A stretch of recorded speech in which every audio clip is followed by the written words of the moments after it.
He doubted the quiet waitress, laughed at her accent, but when she stood up and translated flawlessly in front of everyone, the entire room fell silent, and the millionaire CEO who witnessed it couldn't take his eyes off her. But before we dive into the full story, let me know where you're watching from and what time it is. Now, subscribe to the channel and let's get started. Boston, December 2008. The bitter wind lashed against the windows of the luxurious apartment overlooking the Charles River. Elena Vasquez stood by the panoramic glass, her reflection ghostly against the darkening skyline. At 23, the Colombian linguistics student had practiced this moment for hours, rehearsing the words in front of her bathroom mirror until her accent smoothed into something she hoped would sound confident, worthy. "It will be fine," she whispered to herself in carefully enunciated English. "He loves you. This is good news." Her trembling fingers clutched the pregnancy test she'd taken that morning. The third one, just to be certain. 2 pink lines, unmistakable. A baby. Their baby. The sound of a key in the lock made her shoulders tense. Richard Montgomery strode in, unwinding a cashmere scarf from his neck. At 27, the heir to Montgomery real estate carried himself with the easy confidence of old money and Harvard connections. His chiseled features broke into a smile when he saw her, but it faltered when he registered her expression. "What's wrong?" he asked, tossing his keys onto the marble countertop. "Bad day at the library?" Elena took a deep breath.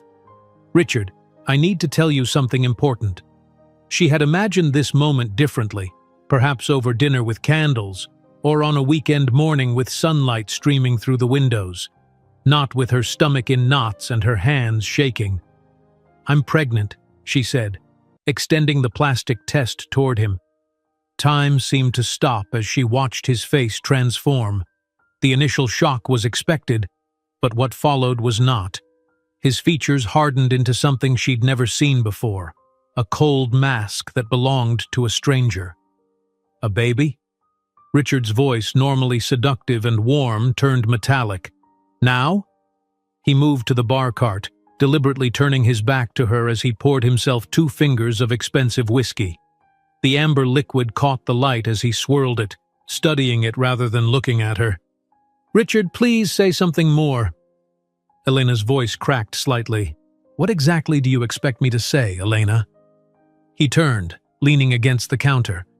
"I'm weeks away from taking over as president of my family's company. The board vote is next month. My father is finally stepping down." He took a long sip. "You can't possibly think this is good timing." "I know it's unexpected, but—" "Unexpected?" He laughed, but there was no humor in it. "Elena, be realistic. I'm about to step into the presidency of one of the largest real estate developers on the East Coast. My family has expectations. The board has expectations." His voice lowered, each word calculated for maximum impact. "You think I can present as my wife a scholarship immigrant who can barely pronounce English correctly?" The words hit her like physical blows. Elena involuntarily stepped back, her hand moving protectively to her still flat stomach. "I thought what we had was real," she said, fighting to keep her voice steady. "Real?" Richard's laugh was cruel now. He drained his glass and poured another. "Elena, you were an interesting distraction, an exotic fling. But a baby? That's a burden that would destroy my future. And you," he gestured dismissively, "with your broken English and no connections, you're just a Latina girl who doesn't belong in my world." Each syllable landed like a knife. 6 months of romance. Meeting when she served tables at the upscale restaurant frequented by Boston's elite to supplement her partial scholarship, his charm and promises, the world he'd shown her that seemed straight out of movies, all of it revealed as a lie in minutes. "You don't mean this," Elena said, desperately searching his face for any sign of the man she thought she knew. "You're just shocked. We can talk about this tomorrow when—" "There is no tomorrow for this, Elena." Richard's voice was flat. "This ends now. Tonight." Elena felt the room tilt. "But where am I supposed to go? I've been living here for 2 months. My old roommates already replaced me. That's not my problem." He walked to the bedroom and returned with her duffel bag, tossing it at her feet. "Pack what you need and leave. Whatever doesn't fit, I'll have sent to that coffee shop where your friend works." Elena stood frozen, unable to process the speed with which her life was collapsing. "Richard, please. It's snowing outside. I don't have anywhere to go tonight." His expression didn't soften. "You should have thought about that before getting pregnant. Or did you think this would be your ticket to securing a Montgomery?" The deliberate cruelty in his words broke through her shock. With shaking hands, Elena began stuffing clothes into the bag, a few shirts, jeans, underwear, her laptop with research notes for her thesis. "If you try to contact me or talk about this baby, I'll make sure your scholarship gets canceled," Richard said, watching her pack. "I have friends in the immigration department who'd love to review your visa status." He pulled out his phone and, making sure she was watching, blocked her number. "So it's clear this is over." "How can you be so cruel?" Elena asked, tears finally breaking through. "Just a week ago you said you loved me." "Love? Come on, Elena." Richard swirled his whiskey. "People like you will never be enough for people like me. You're just a worthless Latina girl who should go back to the hole you came from."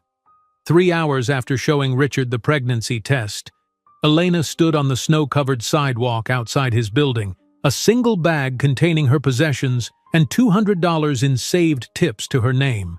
The December wind cut through her inadequate coat as fat snowflakes collected on her dark hair.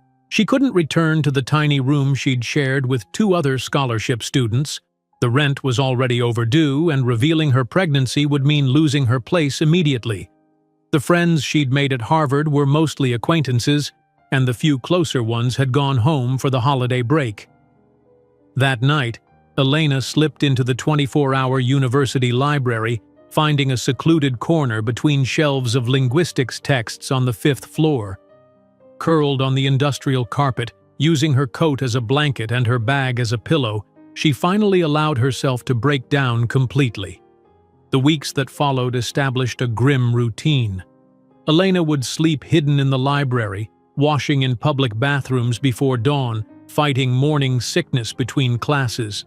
Her growing belly drew disapproving looks from professors and peers alike. Her academic advisor, Dr. Parker, suggested she solve the problem to avoid compromising her promising academic career. "Many brilliant women have had to make these choices, Elena," Dr. Parker said, not meeting her eyes. "Think about what you've worked for. Your research on computational linguistics could open doors to an exceptional career." On a particularly difficult day in February, after being dismissed from her restaurant job when her apron could no longer disguise her pregnancy, Elena sat on the cold floor of a university bathroom and cried until there were no tears left. Staring at her reflection in the scratched mirror, her face gaunt from inadequate nutrition and stress, she reached a decision. "Mi hijo no va a sufrir como yo," she whispered in Spanish, caressing her swelling belly. "My child will not suffer like I have." That afternoon, Elena sought out social services, securing a temporary place in a women's shelter. She intensified her studies of computational linguistics, the area where she had always excelled. Through Dr. Wei, a computer science professor who noticed her exceptional talent during a cross-departmental seminar, she secured a position as a research assistant that allowed her to work in the lab during pre-dawn hours when no one else was around. By her 5th month of pregnancy, Elena had developed an innovative algorithm that optimized simultaneous translations for video conferences. When she timidly presented it to Dr. Wei during their weekly check-in, the professor was stunned. "Elena, this is revolutionary," Dr. Wei declared, studying the code on the screen. "The way you've incorporated cultural context markers into the translation framework, you need to patent this immediately." "Patent?" Elena replied, exhausted after another sleepless night. "I can barely afford prenatal vitamins." The professor took her to the university's legal department, which agreed to help her protect her intellectual property in exchange for a share of potential royalties. Elena signed the documents thinking only of securing some future for her baby. When Lucas was born in July 2009, Elena had moved into a small subsidized apartment, secured an enhanced scholarship, and was working remotely for a tech startup interested in her algorithm. Looking at the tiny face that combined her features with Richard's, she made a promise. One day, the man who said we weren't enough will see exactly what he lost. Not for revenge, my love, but because he needs to know we were destined for greatness, with or without him. As she cradled her son in the tiny apartment that was worlds away from Richard's luxurious condo, Elena had no idea that the small file of code she had saved during those late nights in the empty lab would become the foundation of a system that, in a decade, would be valued at billions of dollars and used by governments and corporations around the world. The small file of code that Elena had created in those desperate nights would one day change the landscape of global communication, but for now, it was just a promise whispered to a newborn, a fragile hope glimmering in the darkness of her circumstances. Elena's mornings began before dawn. She would jolt awake at the slightest sound, her heart racing, half expecting a security guard to discover her hiding spot in the linguistics section of the university library. The fear of being caught, of losing everything, had become her constant companion. Just a few more hours, she whispered to herself, carefully folding the thin blanket she'd hidden behind the reference books. Through the tall windows, she could see snow still falling, adding to Boston's already impressive accumulation. By 5 a.m., Elena had gathered her belongings and slipped into the women's restroom on the ground floor. The building was silent, the cleaning staff not due for another hour. She locked herself in the handicapped stall, the only one large enough to maneuver in. From her backpack, she pulled out a small toiletry kit, travel-sized shampoo stolen from Richard's apartment, a sliver of soap, a toothbrush worn to fraying. The cold water shocked her system as she bent awkwardly over the sink, washing her hair as quickly as possible. Every sound, the distant hum of the heating system, footsteps in the corridor, made her freeze, listening intently until she was certain she remained alone. "You can do this," she told her reflection in the spotted mirror. Her face, once vibrant with youth and excitement, had grown gaunt. Dark circles underscored her eyes and her cheekbones stood out sharply against her olive skin. The pregnancy was taking its toll, her body demanding resources she couldn't provide. Elena smoothed her damp hair into a neat ponytail, applied a touch of drugstore concealer to hide the worst of her exhaustion, and carefully selected the loosest sweater from her dwindling wardrobe. At 16 weeks, her pregnancy was becoming increasingly difficult to hide. By 7:30, she had positioned herself in the linguistics department's common area, pretending she had just arrived for early study.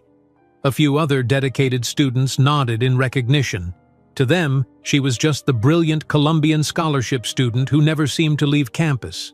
During her morning advanced computational linguistics class, the nausea hit without warning. Professor Harrington was mid-sentence, discussing morphological parsing algorithms, when Elena felt the familiar churning in her stomach. She bolted from her seat, barely making it to the restroom before retching violently. "Ms. Vasquez," Professor Harrington's voice echoed in the tiled bathroom as Elena emerged from the stall, wiping her mouth. "This is the third time this month you've disrupted my lecture." "I'm sorry, Professor. I haven't been feeling well." His eyes dropped momentarily to her midsection, where her sweater had shifted to reveal the slight curve of her belly. "I see." His tone cooled noticeably. "Perhaps you should consider taking a leave of absence until your situation resolves itself. I'd hate to see you waste your potential on distractions." Elena missed the crucial explanation of context-free grammar translations that followed, information that would be on the midterm exam. Sitting in the back row, she fought tears while furiously copying notes from a reluctant classmate. That evening, after her shift at Bella Notte, the upscale Italian restaurant where she worked as a server, Manager Paolo called her into his office. "Elena, we need to talk," he said, gesturing to the chair across from his desk. "Customers have been commenting. "About my service?" she asked, though she knew exactly what was coming. Paolo's eyes dropped to her midsection, where the black server's apron no longer lay flat. "About your condition. This is a fine dining establishment. Our clientele expects a certain image." "I've never received a complaint about my work," Elena said, fighting to keep her voice steady. "It's not about your work. It's about appearances." He slid an envelope across the desk. 2 weeks severance. I'm sorry, but we can't have a visibly pregnant, unmarried server in a restaurant of this caliber." Elena clutched the envelope containing $240, money that would cover perhaps 2 weeks of meals if she was extremely careful. With no job, no home, and a baby growing inside her, the precarious structure of her survival was collapsing. That night, sitting on the cold floor of a university bathroom stall long after the building had emptied, Elena finally allowed herself to break completely. She sobbed until her throat was raw, until her eyes burned, until no more tears would come. "Que voy a hacer?" she whispered, her native Spanish emerging in her moment of deepest despair. "What am I going to do?" Her hand moved instinctively to her swelling belly, feeling the slight flutter that might have been her imagination or might have been the first movements of her child. "Mi hijo no va a sufrir como yo," she whispered, a fierce determination suddenly cutting through her despair. "My child will not suffer like I have." The next morning, instead of hiding in the library, Elena walked to the community services office near campus. The waiting room was crowded with others in desperate circumstances: homeless veterans, struggling single mothers, elderly people choosing between medicine and heat. "Ms. Vasquez?"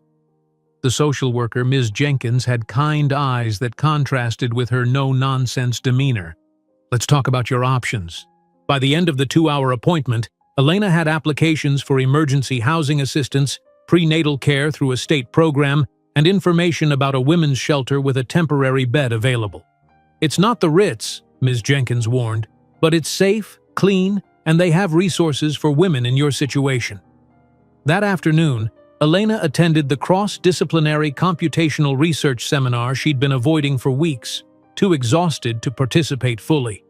Professor Wei, a diminutive woman with a formidable reputation in computer science, was presenting on AI applications in language processing.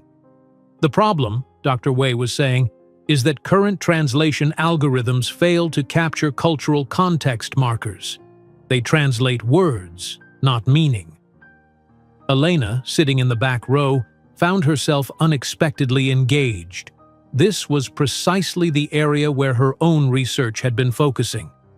"Excuse me," she said, raising her hand without intending to. The entire room turned to look at her. "What if we incorporate cultural semantic markers into the base translation framework? A layered approach that preserves idiomatic expressions?" Dr. Wei's eyebrows rose. "An interesting suggestion.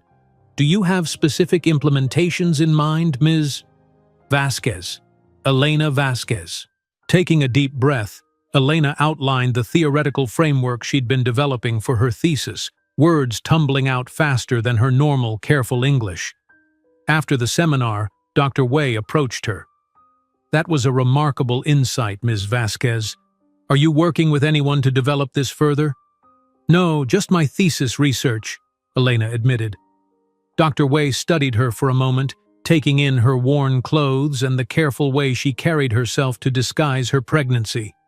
"I have a research assistant position open in my lab. The hours are unusual, primarily very early mornings when the main systems aren't in use. Would that interest you?" The position paid just above minimum wage, but it offered what Elena needed most: legitimate access to the computer science building at all hours, including a secure place to work in the pre-dawn hours when the women's shelter required residents to be out. In her 5th month of pregnancy, Elena established a grueling routine. She would leave the shelter at 5 a.m., work in Dr. Wei's lab from 5:30 until 9, attend classes until 3, study in the library until the shelter's curfew, and then collapse on her narrow cot, only to repeat the cycle the next day. During those solitary early morning hours in the lab, Elena began developing what had been merely theoretical into working code. Her algorithm approached translation differently than existing programs, analyzing not just vocabulary and grammar, but cultural contexts and idiom patterns. One morning, after a particularly productive coding session, Elena ran her first complete test, translating a complex Japanese business negotiation into English. Where standard programs produced stilted, sometimes nonsensical results, her algorithm captured the formal patterns, the cultural deference, and even the subtle wordplay that characterized Japanese business communication.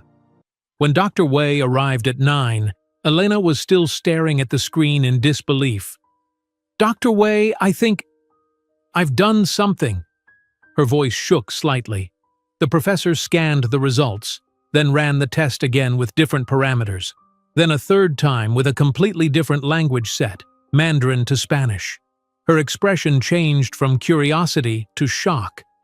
"Elena, this is revolutionary," she declared, scrolling through the results. "You've solved the context problem that's plagued translation software for decades. We need to patent this immediately." Elena laughed tiredly. "Patent? I can barely pay for prenatal vitamins." Dr. Wei's expression turned serious. "The university has resources for this. I'm taking you to the legal department this afternoon."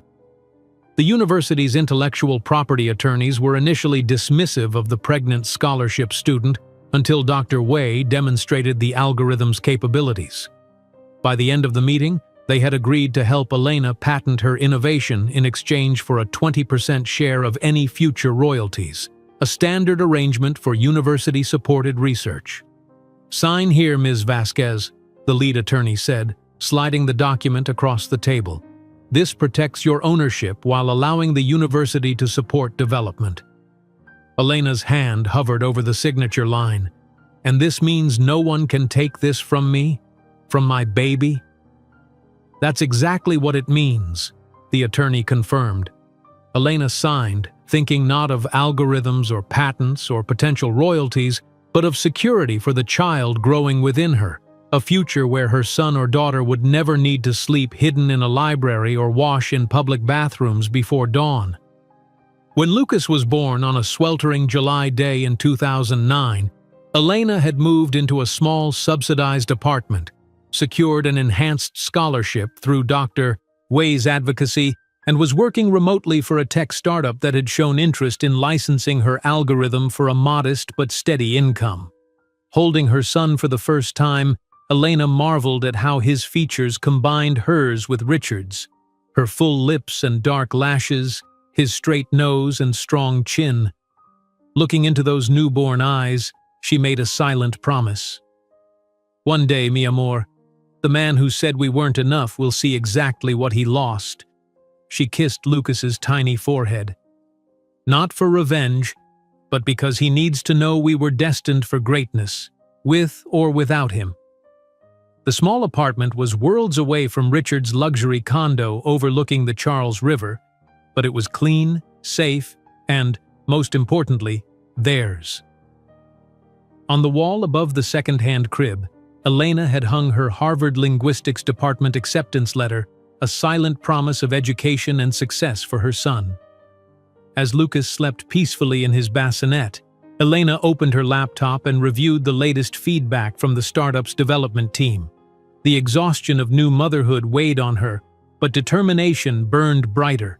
Every line of code she refined, every algorithm she improved was another step away from the bathroom floor where she had once sobbed in desperation. The small file of code that Elena had saved during those late nights in the empty lab would become the foundation of a system that, in a decade, would be valued at billions of dollars and used by governments and corporations around the world. The small file of code that Elena had saved during those late nights in the empty lab would indeed become the foundation of a system valued at billions of dollars. But the path from idea to empire would demand every ounce of her determination.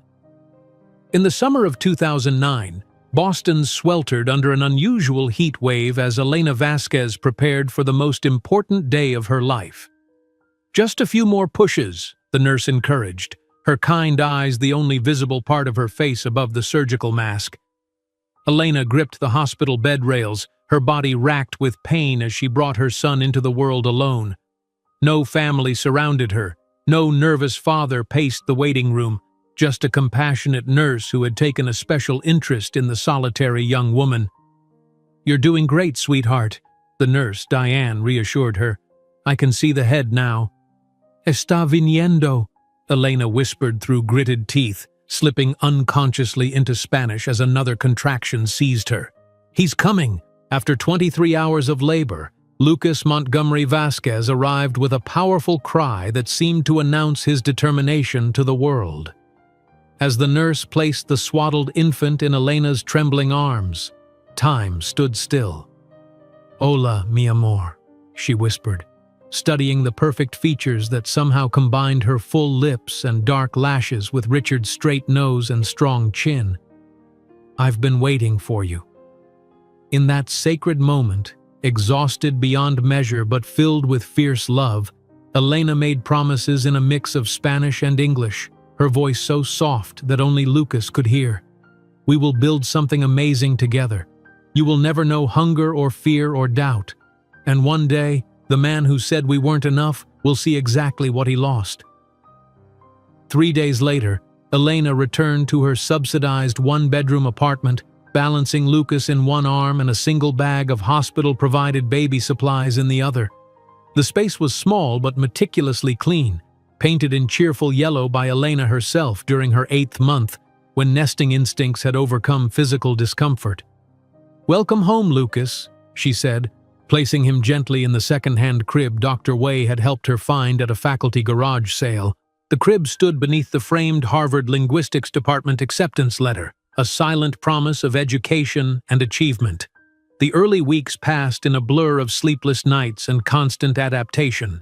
Elena would feed Lucas at 3 in the morning, then prop him in his bassinet next to her as she reviewed code on her laptop, the blue light illuminating their faces in the darkened apartment. "This loop structure needs optimization," she murmured, fingers flying over the keyboard while Lucas slept peacefully beside her.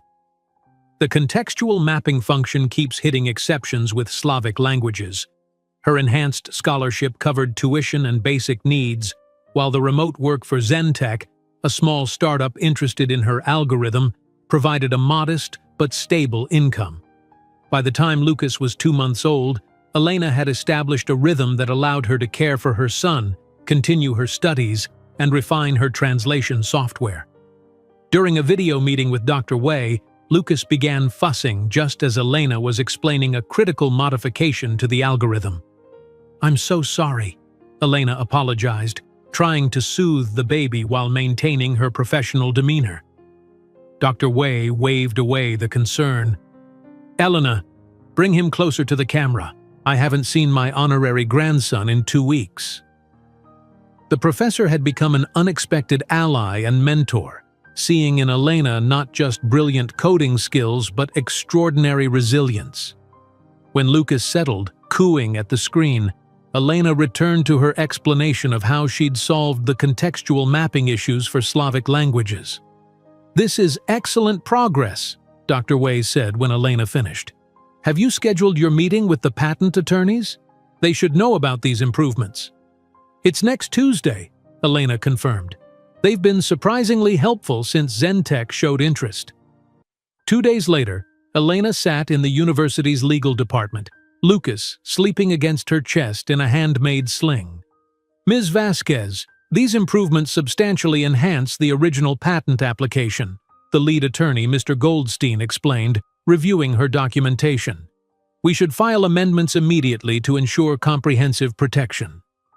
Elena nodded, her expression serious despite her exhaustion. "And the ownership structure remains the same? 80% mine? 20% university?" "Correct. Though I must emphasize that without commercial application, ownership percentages are merely theoretical." As if summoned by the conversation, Elena's phone vibrated with an incoming call from Zentech's CEO. "Elena, we've completed the integration tests," Aaron Klein's excited voice announced when she called back after the meeting. Your algorithm outperformed every commercial translation software by at least 37% in contextual accuracy. We want to license it exclusively for our enterprise communications platform. The offered licensing fee, $5,000 initially plus potential royalties, seemed like a fortune to Elena, who had been stretching every dollar since Lucas's birth. "I'll need to review the terms with my attorneys," she replied calmly. Despite the celebratory dance her heart was performing. That evening, alone with Lucas, Elena allowed herself a moment of pure joy, dancing around the small living room with her son in her arms. "Lo estamos logrando, mi amor," she sang, twirling as Lucas giggled. "We're doing it, my love." As she danced, her eyes caught the stack of newspapers on her coffee table. The business section of the Boston Globe featured a small article about regional real estate troubles. Montgomery Real Estate was mentioned among several firms facing significant challenges following the housing market collapse. Elena stopped dancing, staring at the name that still had the power to clench her heart. Richard's family company, the legacy he had prioritized over her and Lucas, was struggling in the economic downturn. She felt no satisfaction, only a strange emptiness where resentment had lived. By the time Lucas reached 6 months, his personality emerged, bright, curious, and remarkably determined for an infant. Elena noticed that he watched her intently when she spoke, his eyes tracking her mouth movements as if studying language itself. "You're going to be a linguist like your mama, aren't you?" she cooed, attaching colorful flashcards with words in English and Spanish above his crib. One unremarkable Tuesday, while Elena worked on code modifications with Lucas napping nearby, she received an unexpected email from Dr. Wei. "Elena, urgent opportunity. The Defense Language Institute is seeking innovative translation approaches. I've recommended you. Conference call at 3 p.m. today if you're available." The Defense Language Institute, the military's premier language training center, represented exactly the kind of institutional validation that could transform her algorithm from promising concept to serious commercial product. When the call connected, Elena found herself speaking to 3 language acquisition specialists and a military technology procurement officer. She explained her approach to cultural context preservation in automated translation, answering their increasingly technical questions with growing confidence. "Your work addresses precisely the challenges our field linguists face," the lead researcher concluded. "We'd like to arrange a practical demonstration next month, if possible." After the call, Elena sat in stunned silence until Lucas woke, demanding attention. As she lifted him from the crib, she whispered, "Things are changing, Miziello. Your mama might be onto something big." The demonstration for the Defense Language Institute went better than Elena had dared hope. When her algorithm correctly translated not just words but cultural subtext from a particularly complex Pashto dialect, the military observers exchanged glances that spoke volumes. Though no immediate contract resulted, government procurement moved at glacial speeds.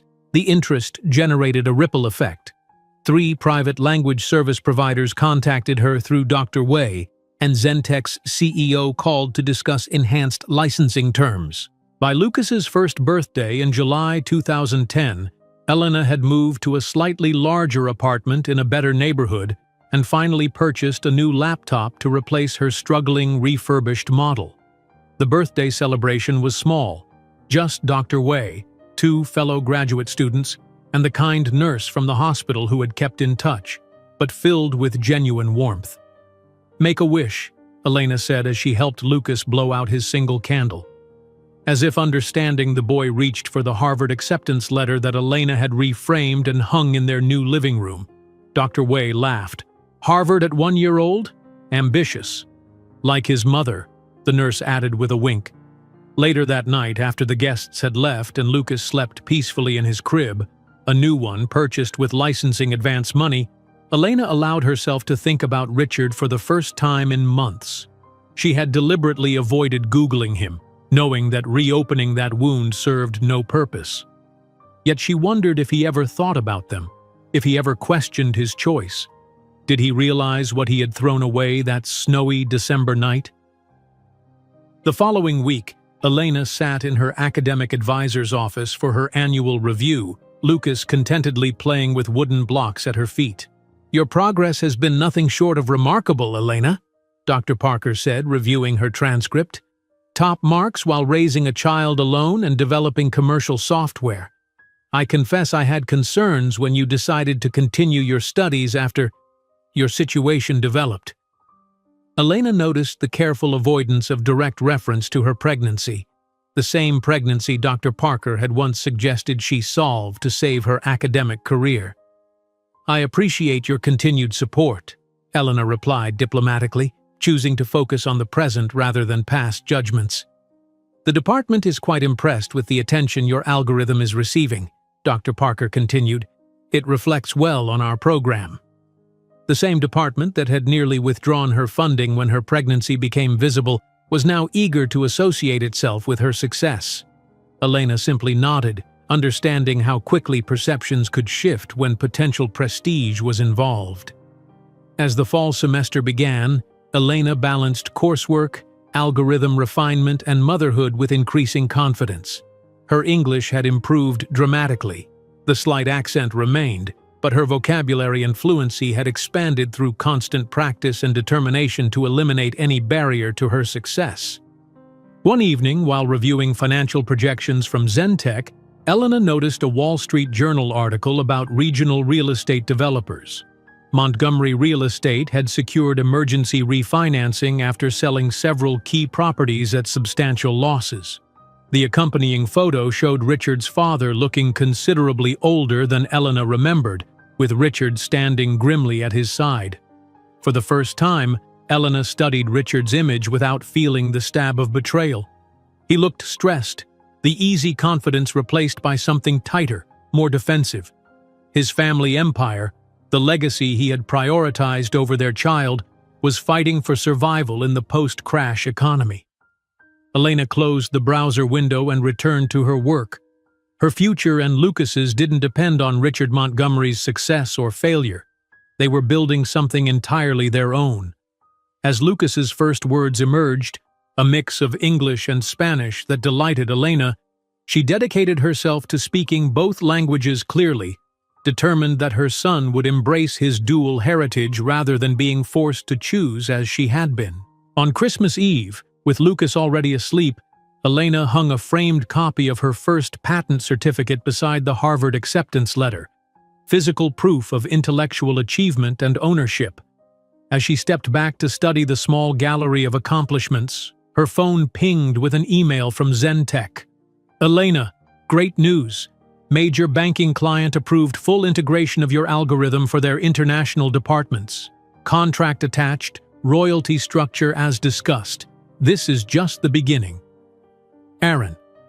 The modest apartment might be worlds away from Richard's luxury condo, but Elena felt something he likely never had: the deep satisfaction of building something valuable entirely through her own intelligence and persistence.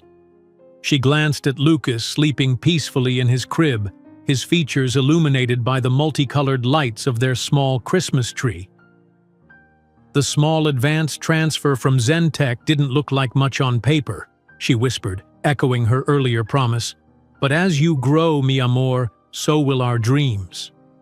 As Lucas grew and her algorithm developed, Elena couldn't possibly know that in just 3 years, she would be raising her first $1 million in investment capital, while the empire Richard had cherished began its slow but inexorable decline. As Lucas grew and her algorithm developed, Elena couldn't possibly know that in just 3 years she would be raising her first $1 million in investment capital, while the empire Richard had cherished began its slow but inexorable decline.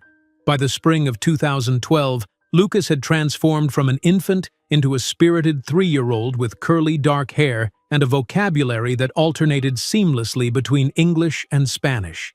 Elena watched him arrange colorful wooden blocks on the floor of their modest apartment, marveling at how quickly he was developing. "Mama, look!" he called, pointing to the tower he had constructed. "It's tall like the buildings where the people work." Elena smiled. her heart swelling with pride even as anxiety gnawed at her stomach. In less than an hour, she would make her 20th pitch to potential investors, perhaps her last chance to transform her algorithm from a promising academic project into a viable business. Zentech's licensing had provided steady income, but the company's recent acquisition by a larger firm had left her technology underutilized and her future uncertain. "It's beautiful, mi amor," she replied, straightening her only professional outfit, a navy blue blazer purchased from a consignment shop and a pencil skirt she'd altered herself to fit her slender frame. "Senora Martinez will be here soon to watch you while Mama goes to her meeting." Lucas frowned. "Can't I come with you?" "Not today, cariño, but I promise we'll go to the park afterward no matter what happens." When the elderly neighbor arrived to babysit, Elena kissed Lucas goodbye, whispering, "Wish Mama luck." "Buena suerte," he replied solemnly, as if understanding the weight of the moment. Elena rehearsed her presentation while navigating Boston's subway system, mouthing key phrases and mentally anticipating objections. Dr. Wei had arranged this meeting with Horizon Ventures, a firm known for taking chances on emerging technologies. After 19 rejections, Elena had learned to steel herself against disappointment, but hope stubbornly persisted.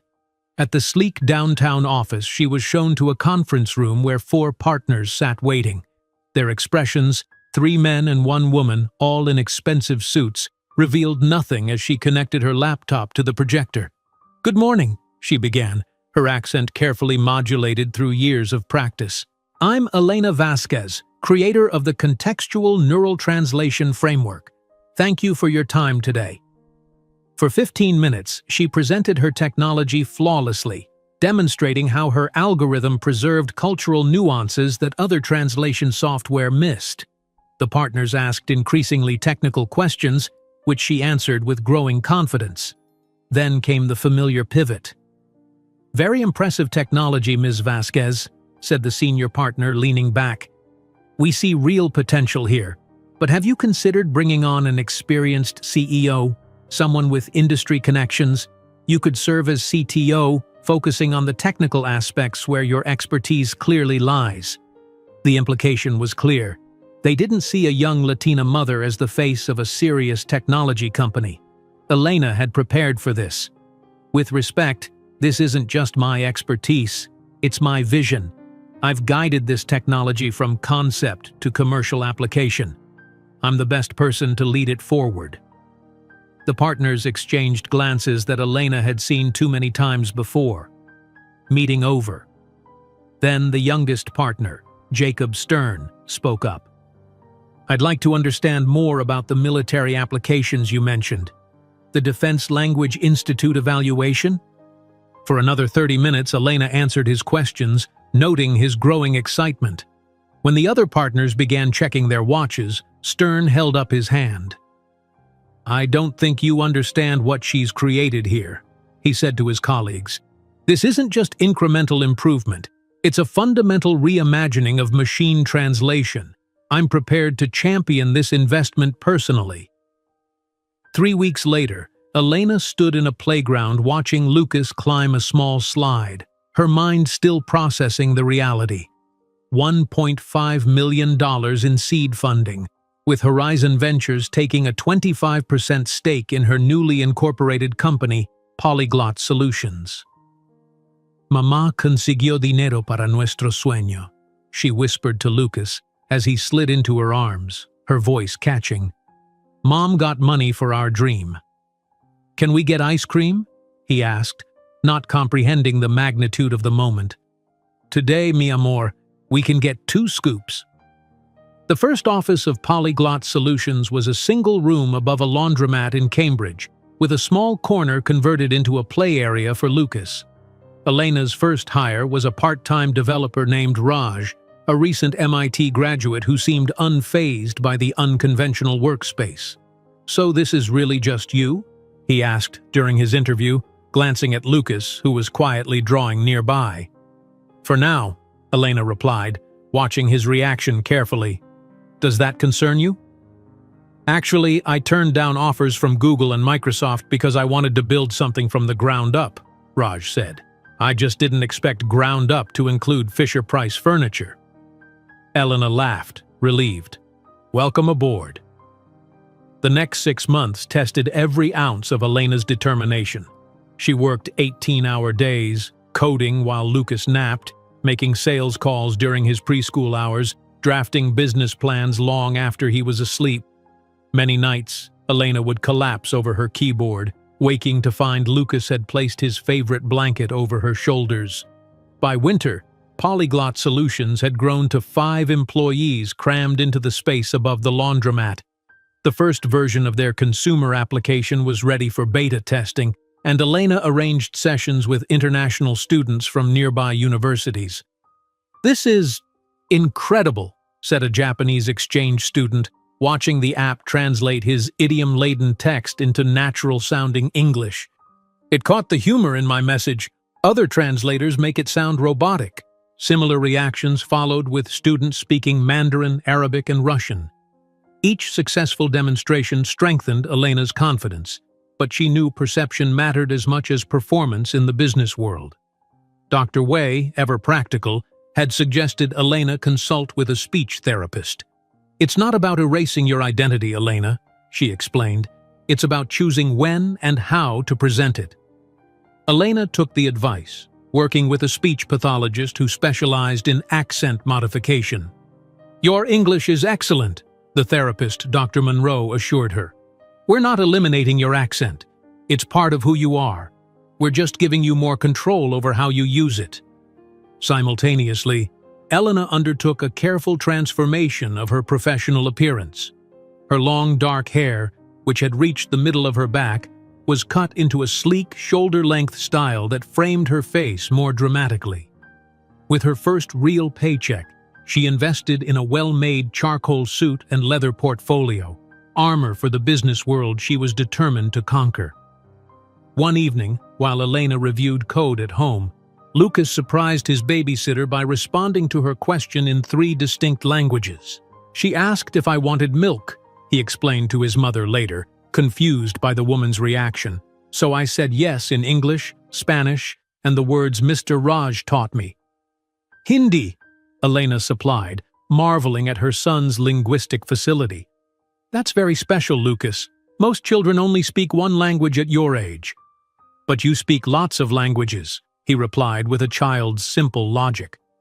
Elena smiled. "I had to learn them. You seem to absorb them like a sponge." The first real commercial client for Polyglot came unexpectedly, a small import-export company that needed to negotiate with Chinese suppliers. "Our previous translator quit, and we have a critical meeting next week," the operations manager explained. "Can your software handle technical manufacturing terms?" The contract was modest, $5,000, but it represented validation beyond academic interest. When the client reported that the negotiations had gone more smoothly than ever before, with Chinese suppliers commenting specifically on the cultural sensitivity of the translations, Elena knew they had crossed a crucial threshold. One afternoon, returning from a productive client meeting, Elena found Lucas arranging his blocks in a pattern that made her stop and stare. "Lucas, what are you making?" "It's a code," he explained, pointing to the colored blocks arranged in a complex sequence. Red means stop, blue means go, yellow means turn. At 3.5 years old, Lucas had created a rudimentary programming logic on his own. Elena sat beside him, asking questions about his system, her mind racing with the implications of his natural aptitude.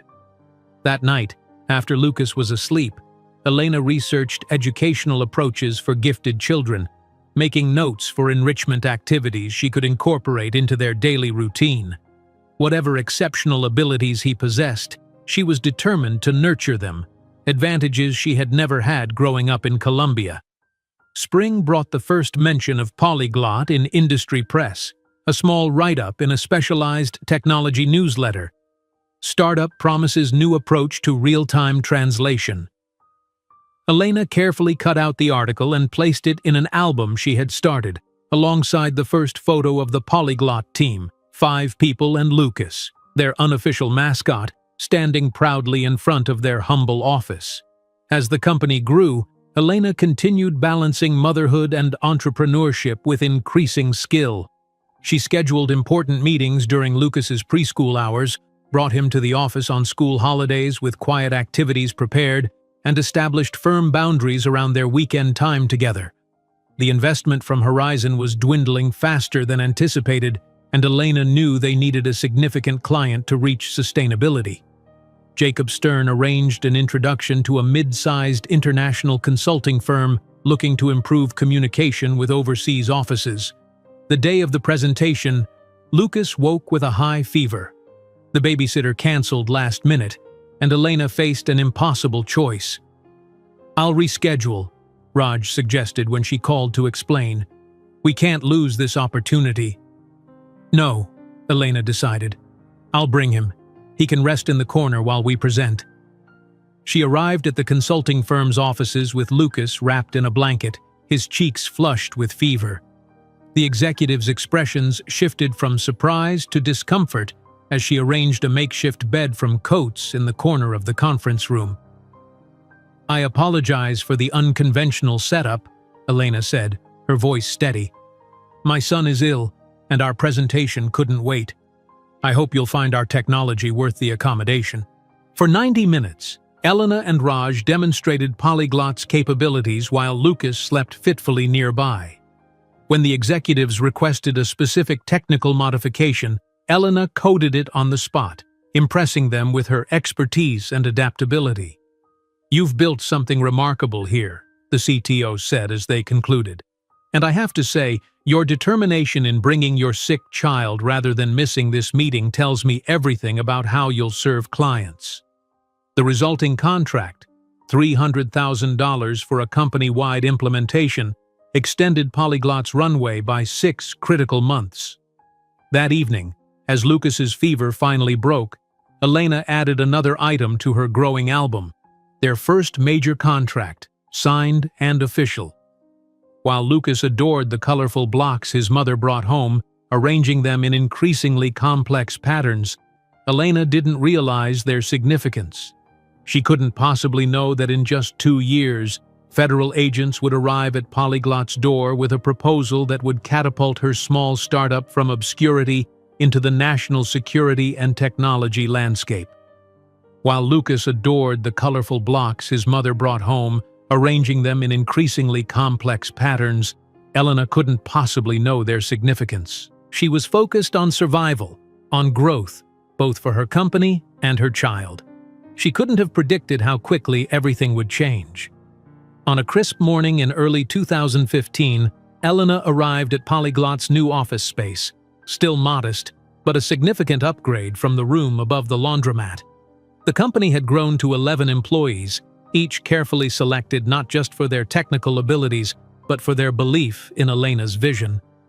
As she unlocked the door, her phone buzzed with a message from the daycare. Lucas had forgotten his lunch again.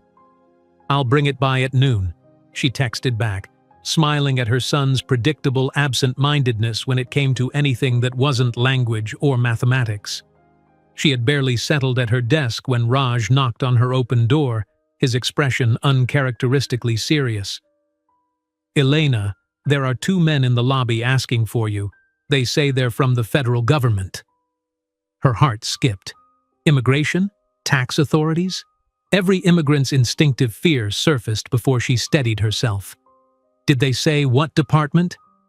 "FBI," Raj whispered, eyes wide. "What did you do?" Elena smoothed her blazer, mind racing. "Show them to the conference room. And Raj, bring the latest demo build." The 2 agents were starkly contrasting figures, one tall and angular with close-cropped gray hair, the other younger with an athletic build and watchful eyes. Both wore the unmistakable government uniform of dark suits and subdued ties.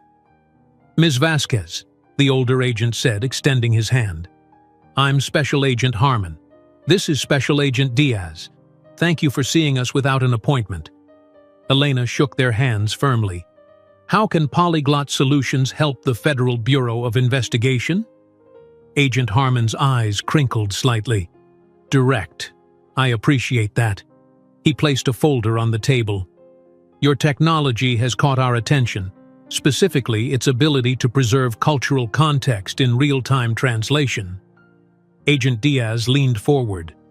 We understand your system can detect and translate regional dialectical differences within the same language. Is that correct? Elena nodded cautiously. Our framework identifies cultural markers and regional variations, yes. It's particularly effective with Arabic, Mandarin, and Farsi. Could you demonstrate? Agent Harmon asked. What followed was the most intense technical examination Elena had ever experienced. The agents produced increasingly complex audio samples in various Arabic dialects, then Farsi, then obscure regional variations of Pashto. Raj operated the demonstration system while Elena explained the technology's approach. When the system correctly translated not just the words but the implied threat in a heavily idiomatic Yemeni dialect, Agent Diaz let out a low whistle. This is exactly what our field teams need, he said, turning to his colleague. The current system misses these contextual threats entirely. Agent Harmon studied Elena.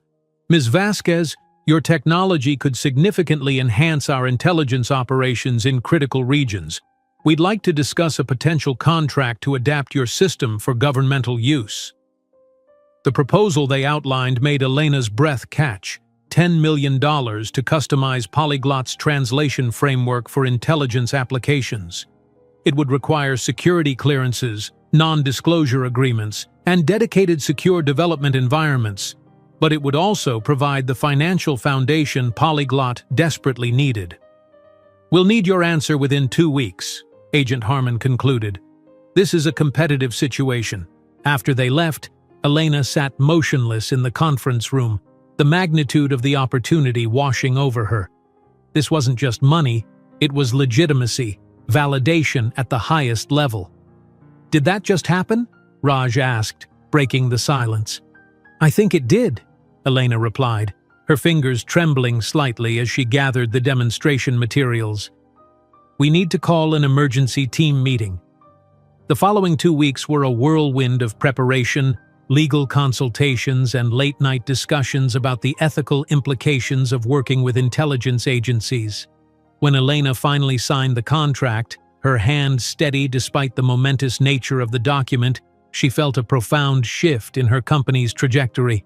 The FBI contract allowed Elena to move Polyglot to proper offices in a Cambridge tech center, with dedicated development spaces and actual cubicles instead of shared tables. The day the team gathered to see their name on the building directory, spontaneous applause broke out. From a laundromat to this in 3 years, Raj marveled, standing beside Elena. Not bad for a single mom with an accent. Elena smiled, but her thoughts were already on the work ahead. This is just the beginning, she replied. That evening, as Elena and Lucas ate dinner in their new apartment, modest still, but in a safer neighborhood with better schools, her son asked the question she'd been dreading. Mama, ¿dónde está mi papá? He asked suddenly, looking up from his plate. Jake at school said everyone has a dad. Where's mine? Elena set down her fork, choosing her words carefully. Lucas was 6 now, old enough to ask, but perhaps too young for the full, brutal truth. Your father wasn't ready to be a dad, mi amor. He made different choices. Lucas considered this with surprising seriousness. Did he not want me? The question pierced Elena's heart. It wasn't about you, Lucas. It was about him, his fears, his priorities. Some people aren't ready for the responsibility of parenthood. Will I ever meet him? Elena brushed a curl from his forehead. That's something we can talk about when you're older. For now, you need to know that you are loved completely, and we have built a wonderful life together. Lucas seemed satisfied with this answer, returning to his meal with the resilience of childhood. But that night, Elena lay awake, wondering if she had done the right thing by shielding him from Richard's deliberate cruelty. Would knowing the harsh truth be better than imagining a father who simply wasn't ready? The FBI contract brought new challenges and opportunities. With the increased workload, Elena hired 5 more developers and moved Lucas to a better school that offered advanced mathematics programs. Their life settled into a new rhythm, with Polyglot growing steadily under the legitimacy the government contract provided. One Wednesday morning, Elena's assistant placed a meeting request on her desk with an unexpected name: Montgomery Real Estate. "They called yesterday," her assistant explained. "Something about needing translation technology for international sales offices. I scheduled them for this afternoon." Elena stared at the name, her heart suddenly racing. Montgomery. After 6 years of carefully avoiding any connection to Richard or his family business, they had appeared in her professional life without warning. "Should I reschedule?" the assistant asked, noticing her expression. "No," Elena decided after a moment. "I'll take the meeting." At 3 o'clock, Elena sat in Polyglot's glass-walled conference room, outwardly composed but inwardly bracing herself. When the door opened, however, the man who entered wasn't Richard but an older executive she didn't recognize. "James Lawson, VP of International Development for Montgomery Real Estate," he introduced himself, shaking Elena's hand. "Thank you for meeting on such short notice, Ms. Vasquez." Throughout the presentation, Elena waited for some sign of recognition. Had Richard mentioned her? Did they know who she was? But Lawson showed no awareness of any connection, discussing Montgomery's expansion plans in South America and Asia with business-like detachment. "We're diversifying after some financial contretemps," Lawson explained, choosing his words carefully.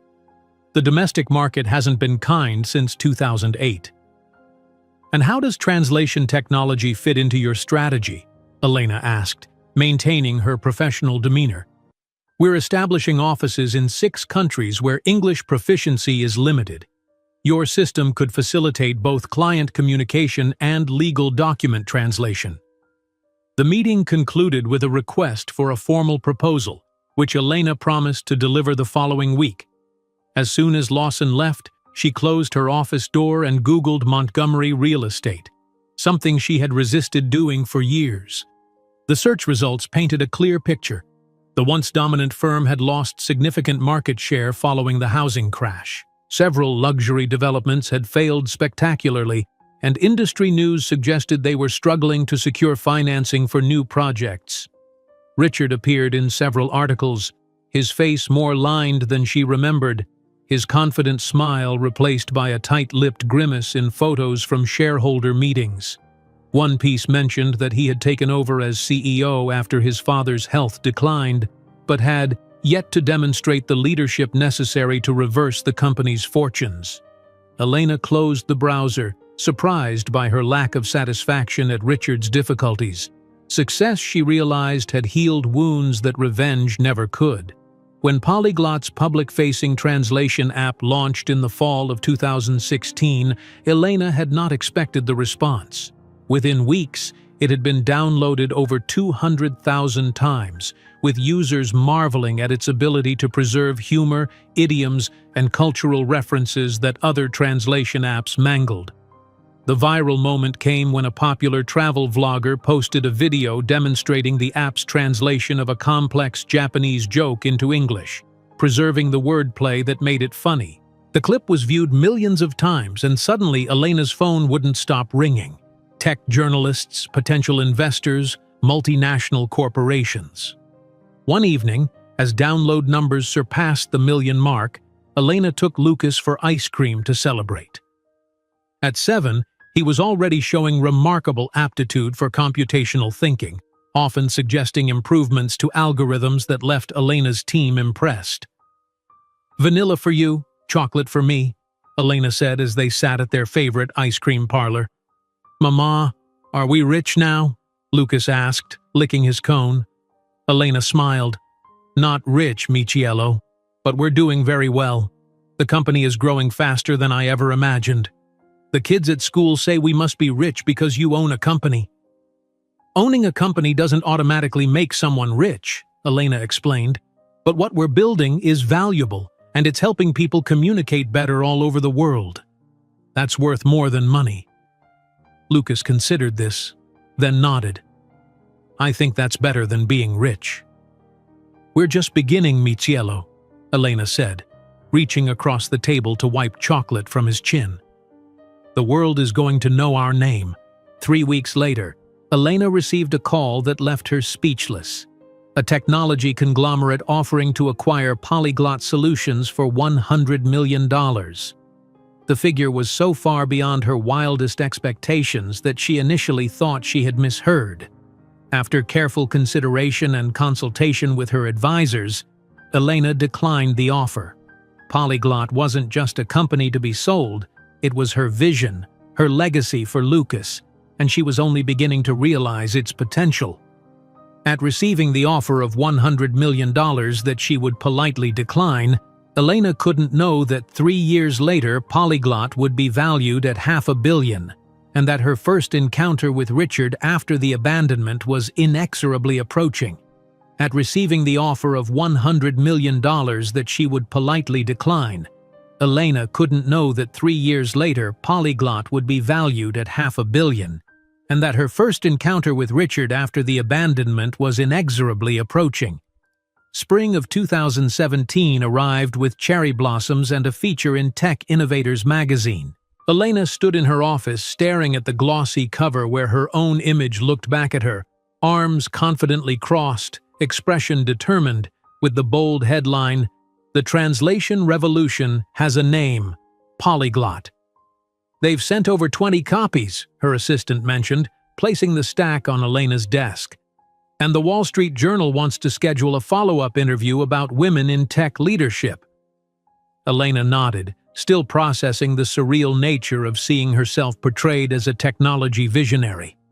7 years earlier, she had been sleeping in a university library, pregnant and abandoned. Now, industry publications were analyzing her business strategies and technological innovations. "Set up the journal interview for next week," she replied, "and send a copy of the magazine to Dr. Wei. She should see what her faith in a desperate graduate student led to." 3 months later, Elena stood before 200 employees, cutting a ceremonial ribbon at Polyglot's new headquarters, a full floor in a Cambridge office tower with views of the Charles River. The same river she had once gazed at from Richard's apartment, feeling small and uncertain, now stretched before her as a backdrop to her success. "This space represents not just our growth," she told the assembled team, "but our commitment to revolutionizing how the world communicates. Each of you has helped build something extraordinary." The employees, engineers, linguists, sales professionals, and support staff applauded enthusiastically. Among them stood Raj, now Chief Technology Officer, who caught Elena's eye with a knowing smile. They had come impossibly far from that room above the laundromat. That evening, Elena left work early, a rare occurrence, to drive to Lucas's school. At 8 years old, he had qualified for the National Mathematics Olympiad, despite being years younger than most competitors. Sitting in the auditorium among parents who whispered about the prodigy, Elena fought to maintain her composure when Lucas's name was announced as the winner. "The committee notes that this is the first time in the competition's history that our top prize has gone to an elementary school student," the announcer added, as Lucas, small in his pressed shirt and tie, accepted the trophy with solemn dignity. Later, as they celebrated with ice cream, Lucas asked, "Were you surprised I won, Mama?" Elena shook her head. "Not surprised, mi amor. Proud, incredibly proud." His mathematical gift had become undeniable, matching his facility with languages. At 8, he was already conversational in English, Spanish, Portuguese, and was teaching himself Mandarin with casual determination. His teachers had recommended advanced placement, suggesting he skip 2 grades, a proposal Elena was carefully considering. As Polyglot continued its expansion, Elena found herself navigating increasingly complex choices between her company's needs and her son's development. When an invitation arrived for a prestigious technology summit in Tokyo, scheduled the same week as Lucas's school science exhibition, Elena made a decision that surprised her executive team. "Reschedule the Tokyo meetings," she instructed her assistant. "My son has worked on his project for months. I won't miss it. But the Japanese investors, her assistant began, will understand that I value commitments to family, Elena finished firmly. If they don't, they're not partners we want. Despite Polyglot's growing prominence and the increasing demands on her time, Elena maintained sacred rituals with Lucas. Friday evenings remained exclusively theirs, phones turned off, laptops closed, for homemade tacos and conversation in Spanish only, preserving their connection to their heritage. Tell me about Colombia, Lucas would often request, eager for stories of the country he had never visited but felt connected to through his mother's memories. Elena would describe the mountains surrounding Medellin, the vibrant markets, the music that filled neighborhood streets on weekends, painting a picture of the world she had left behind, ensuring Lucas understood that his roots extended beyond Boston's academic corridors. In the fall of 2018, as Polyglot secured contracts with 3 major tech companies and expanded operations to Europe, Elena launched an initiative that held deep personal significance: the Nuevos Comienzos program, New Beginnings, offering scholarships and employment opportunities specifically for immigrant single mothers. This company was built by someone who once had nowhere to go, Elena explained to her board of directors. We have a responsibility to create pathways for others facing similar circumstances. The program began with 5 positions and a partnership with local universities to provide flexible educational opportunities. Elena insisted on personally interviewing each candidate, recognizing in their determined expressions the same desperate hope she had once carried. I was told I should focus on my degree and solve the problem of my pregnancy, she confided to one candidate, a Brazilian single mother studying computer science. I know exactly what it's like to try to prove your worth while raising a child alone. The woman's eyes widened in recognition. You're Elena Vasquez. I read about you. I didn't realize your story was so similar to mine.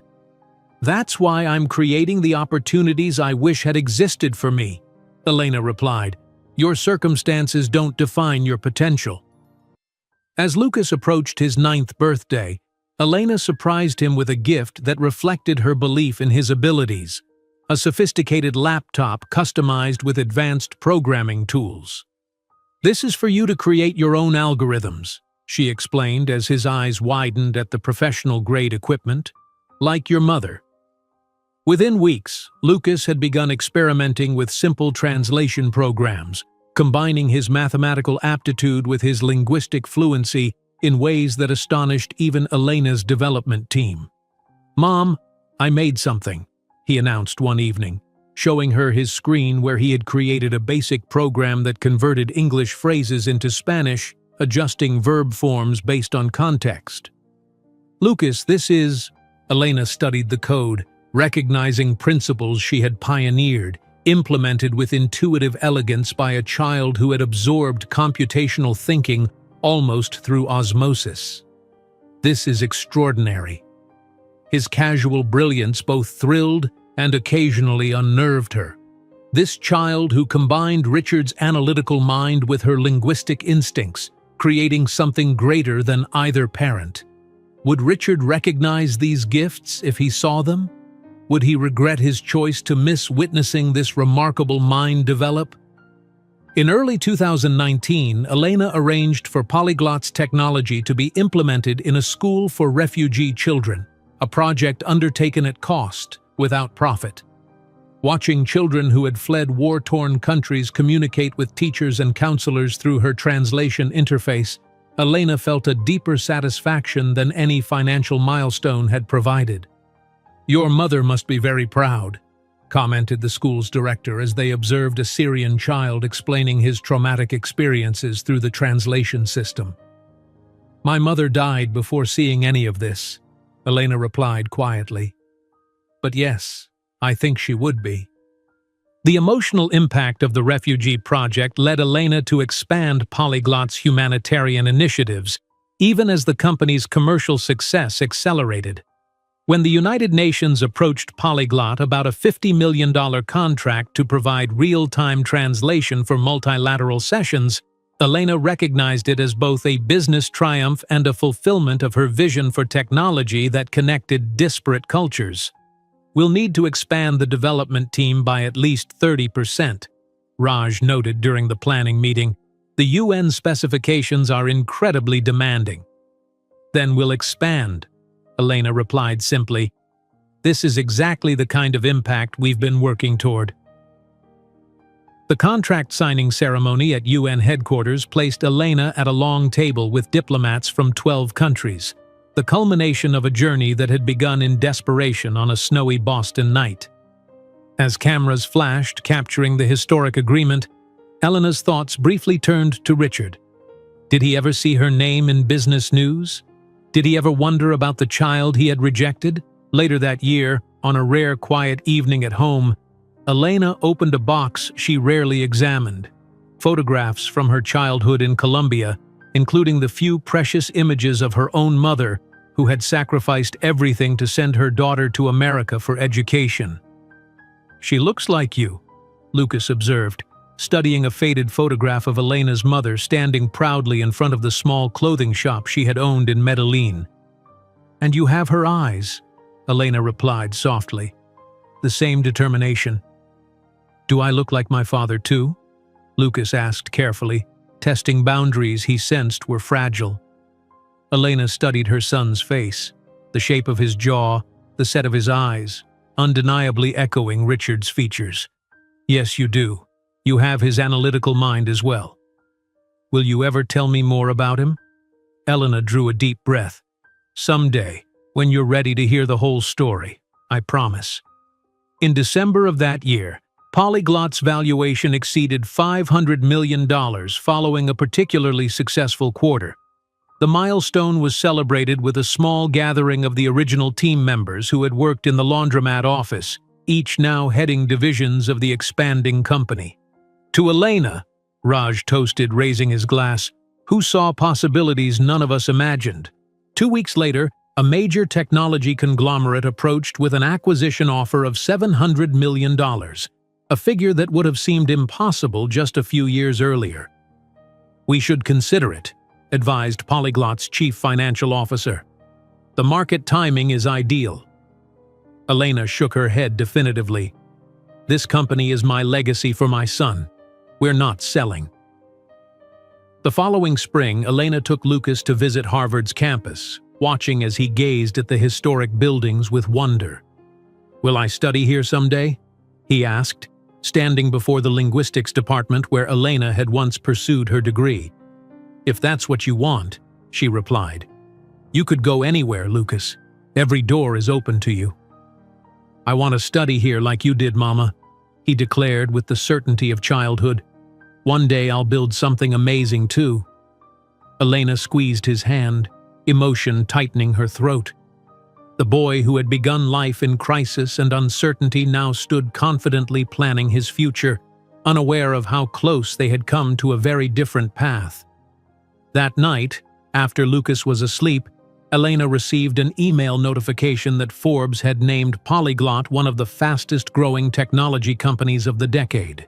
The recognition was gratifying, but as she closed her laptop and looked in on her sleeping son, Elena knew that her greatest achievement wasn't measured in valuations or magazine features. At the moment Forbes announced Polyglot as one of the fastest-growing technology companies of the decade, Elena didn't realize that her path was about to cross again with Richard Montgomery's at one of the most prestigious events in the corporate world. At the moment, Forbes announced Polyglot as one of the fastest-growing technology companies of the decade. Elena was reviewing quarterly projections in her corner office. The accolade was merely the latest in a cascade of recognition that had begun to feel almost routine. What wasn't routine was the video call scheduled in 5 minutes, a demonstration for military leaders that could transform Polyglot's already impressive trajectory. "Ms. Vasquez, the Pentagon team is connected and waiting in the conference room," her assistant announced through the intercom. Elena nodded, gathering her tablet and notes. "Thank you, Melissa. I'll be right there." The large conference room hummed with anticipation as Elena entered. On the massive screen, 5 military officials in various uniforms waited with expressions of professional assessment. Behind them, the Pentagon's imposing architecture served as a reminder of the stakes involved. "Good afternoon, gentlemen," Elena began, her accent now a cultivated asset rather than something to be hidden. "Thank you for your interest in our dialectical differentiation system." For the next hour, Elena guided the officials through Polyglot's revolutionary approach to distinguishing between critical Arabic dialects, differences that could mean life or death in intelligence operations. The system didn't merely translate words but captured the subtle variations in tone, cultural references, and regional idioms that often contained hidden meanings. "As you can see," Elena explained, manipulating the interface to demonstrate a particularly nuanced translation from a North Yemeni tribal dialect, "our system identifies patterns that indicate deception or coded language that standard translation would miss entirely." The lead general leaned forward, his interest evident. "Ms. Vasquez, if this performs in the field as well as it does in this demonstration, you've solved a problem that has plagued our intelligence operations for decades." "It will perform better, General," Elena replied with quiet confidence. "This is merely the demonstration version." The meeting concluded with handshakes, virtual on their side, congratulatory among Elena's team on hers. The contract would be worth $420 million over 5 years, the largest in Polyglot's history, and a definitive stamp of approval from the highest levels of government. 30 minutes later, Elena was in her kitchen, helping 13-year-old Lucas with his science project, a stark contrast to the high-stakes military presentation she had just concluded. "Pass me the baking soda, mi amor," she requested, watching as Lucas carefully measured the ingredients for their volcano demonstration. "Did your meeting go well?" he asked, his attention split between their project and his mother's work. "Very well," Elena replied, smiling at her son's increasingly sophisticated understanding of her professional life. "They liked our system for telling apart different ways people speak Arabic." Lucas nodded thoughtfully, mixing the red food coloring into the lava solution. "It's like how you can tell if someone is from Madrid or Bogotá by how they pronounce certain sounds, right?" "Exactly that. But our system does it automatically, which helps soldiers understand if someone might be hiding something." Their peaceful domestic moment was interrupted when Lucas's tablet pinged with a news alert. He glanced at it casually, then froze, his eyes widening. "Mom," he said slowly, turning the screen toward her. "This man, he looks like me." Elena's heart lurched as she saw the headline, "Montgomery Real Estate Struggles to Secure Financing for Boston Waterfront Project." The accompanying photo showed Richard Montgomery at a press conference, his face tighter than she remembered, new lines etched around his mouth but unmistakably sharing features with her son. "Lucas," she began, unprepared for this moment to arrive so suddenly.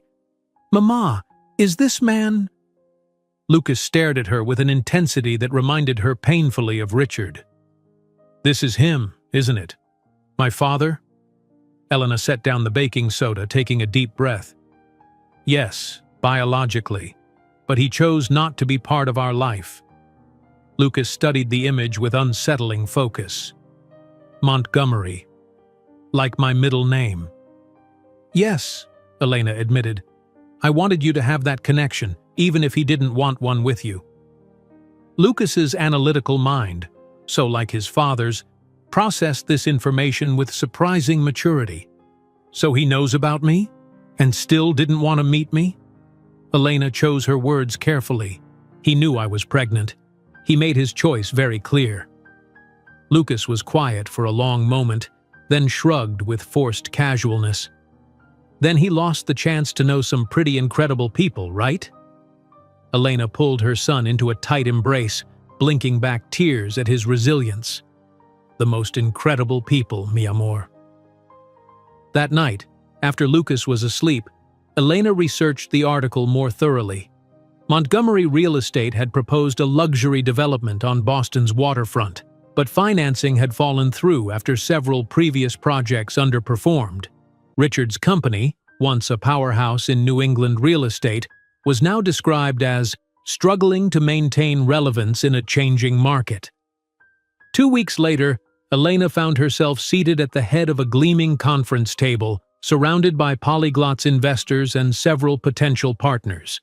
The quarterly review had gone exceptionally well, with growth exceeding projections across all divisions. "Before we conclude," said an investor from Horizon Capital, "I'd like to hear more about the government contract. That's a significant achievement." "Indeed," agreed another investor. "Perhaps your husband could explain the technical aspects of the military implementation?" Elena felt the familiar flash of irritation at the assumption but maintained her professional smile. "I don't have a husband," she replied evenly, "but I do have 3 PhDs on my development team who can confirm these specifications. Or I can explain them myself, as I designed the core architecture." The room fell momentarily silent, several men shifting uncomfortably in their expensive chairs. "Of course, Elena," the investor backpedaled. "We'd appreciate your insights." After the meeting, Raj approached her with a knowing smile. "The husband comment? Really? In 2021? Elena shrugged. "Some things change slower than others." "Speaking of change," Raj continued, "the military contract approval came through. 420 million as negotiated. It's official, the largest deal in our history." The celebration that afternoon brought the entire company together, now over 200 employees in the Cambridge headquarters alone, with satellite offices in Singapore, London, and Buenos Aires. Elena made a brief speech, acknowledging the collective effort that had made their success possible, but her mind was partially elsewhere. That evening, she stood in the doorway of Lucas's room, watching him sleep. At 13, he was already showing the first signs of the man he would become. Tall for his age, with a seriousness beyond his years, and an intellectual curiosity that continually astonished his teachers. Despite having every material advantage Elena could provide, he remained grounded, kind, and surprisingly modest about his exceptional abilities. She thought about Richard, how he had missed every milestone, every moment of wonder in watching his son develop. Lucas had grown without a father, but never without love or guidance. Men from Elena's executive team had stepped in as mentors, particularly Raj, who had taken Lucas under his wing, teaching him programming and engineering with patient enthusiasm. The following morning, scanning the financial news as she did each day, Elena noticed a brief item that made her pause. Historic Montgomery real estate faces possible bankruptcy after failed investments. The article detailed how the century-old company, now under Richard Montgomery's leadership, had made a series of catastrophically poor investment decisions, culminating in a luxury development project that sat half-finished and unsellable. Elena felt no satisfaction at the news, only a distant sense of irony. The company Richard had prioritized over his own child was failing despite his choice, while the child he had rejected was thriving despite his absence. In early June, as summer began transforming Cambridge's academic landscape into a tourist destination, Lucas burst into Elena's home office, waving a letter with uncharacteristic excitement. "Mom, look!" He thrust the envelope toward her, his eyes shining. "It came!" Elena opened the letter, though she already knew its contents. Princeton's admissions department had contacted her beforehand about their unprecedented decision. "Lucas Montgomery Vasquez," she read aloud, "we are pleased to inform you of your acceptance to Princeton University's exceptional pre-collegiate program." "They're letting me start when I'm 16!" Lucas exclaimed. 2 years early!" Elena felt pride and bittersweet emotion collide in her chest. Her son, the baby she had once worried wouldn't have enough to eat, was now being offered opportunities reserved for the most exceptional young minds in the country. "I'm so proud of you, mi amor," she said, embracing him. "So incredibly proud." Later that day, Elena received a notification that stopped her in her tracks. Polyglot had been named Company of the Year by the World Economic Forum, with a formal award ceremony scheduled at the Plaza Hotel in New York in just 6 weeks. The selection committee was particularly impressed by Polyglot's combination of technological innovation and social impact, her assistant read from the email. They specifically mentioned the Nuevos Comienzos initiative. That evening, as Elena finished helping Lucas with a complex calculus problem, her phone pinged with the official announcement of the award. The timing seemed almost poetic, professional recognition arriving the same day as her son's academic triumph. "Will I get to go to the ceremony with you?" Lucas asked, closing his textbook. "Of course," Elena replied. "You're as much a part of Polyglot's story as I am." In the weeks leading up to the ceremony, Elena's team orchestrated the preparations with military precision. Stylists were consulted, speeches drafted, press opportunities scheduled. For Lucas, who would be briefly introduced during Elena's acceptance speech, a custom suit was tailored by the same Venezuelan designer who created Elena's evening gown. The morning of the ceremony, Elena's penthouse apartment buzzed with activity. Hairstylists, makeup artists, and assistants coordinating last-minute details while Lucas practiced his short remarks in front of the bathroom mirror. "Mom," he called out as a stylist applied finishing touches to Elena's hair, "is my accent okay when I say computational linguistics?" Elena smiled at the irony. Her son worried about pronouncing technical terms in the language he had spoken from birth, while she had once been dismissed for her own accent in that same language. "Your pronunciation is perfect, mi amor," she assured him. "Just be yourself." As they prepared to depart, Lucas stood before her in his tailored suit, adjusting his tie with nervous fingers. Elena stepped forward to help, straightening the silk with practiced movements. "Remember," she said softly, "we are Vasquez. We are enough. We have always been enough." Lucas nodded, understanding flowing between them that transcended words. In that moment, with Manhattan spread before them through floor-to-ceiling windows, Elena saw not just her son, but the culmination of 15 years of relentless determination. As the elevator descended toward the waiting limousine that would take them to the Plaza Hotel, Elena couldn't possibly predict that Richard Montgomery would be at the same event, desperately trying to save his failing company, about to encounter the woman he abandoned and the son he never knew. As the elevator descended toward the waiting limousine that would take them to the Plaza Hotel, Elena straightened Lucas's tie one final time. The Plaza, that grand dame of New York luxury, would tonight host the most influential business leaders in the world, gathered to witness Polyglot's coronation as Company of the Year by the World Economic Forum. "Nervous?" Elena asked, noticing her son's fingers tapping against his leg, a habit he'd had since childhood. "A little," Lucas admitted. "Not everyone gets to speak at the Plaza Hotel at 14. "They'll love you," she assured him, "just as I do." The ride through Manhattan's evening traffic was brief, the skyline glittering like jewels against the darkening sky. When their limousine pulled up to the plaza's grand entrance, photographers' flashes erupted, recognizing the guest of honor's arrival.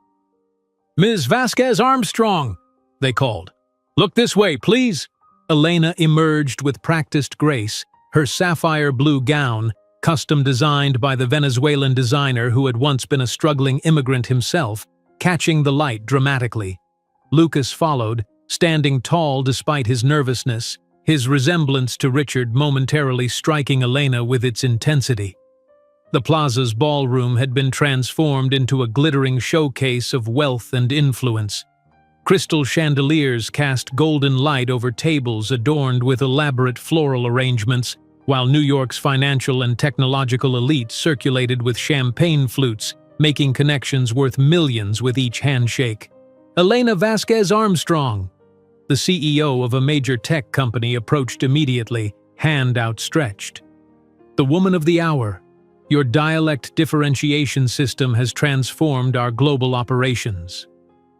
Within minutes, Elena and Lucas found themselves at the center of an admiring crowd.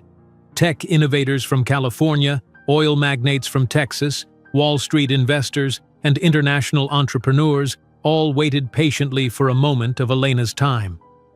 Lucas stood beside her, impressing adults with his articulate responses to complex questions about computational linguistics. In a less illuminated corner of the ballroom, Richard Montgomery shifted uncomfortably in his seat, his suit, once expensive but now subtly worn at the cuffs, feeling suddenly inadequate among the immaculately dressed crowd. At 45, time had not been kind to the once golden boy of Boston real estate. Gray threaded through his temples, and stress had added weight to his once athletic frame. "That's her, isn't it?" Arnold Phelps, Montgomery Real Estate's legal counsel and one of Richard's few remaining loyal associates, nodded toward the crowd surrounding Elena. "The immigrant-turned-billionaire.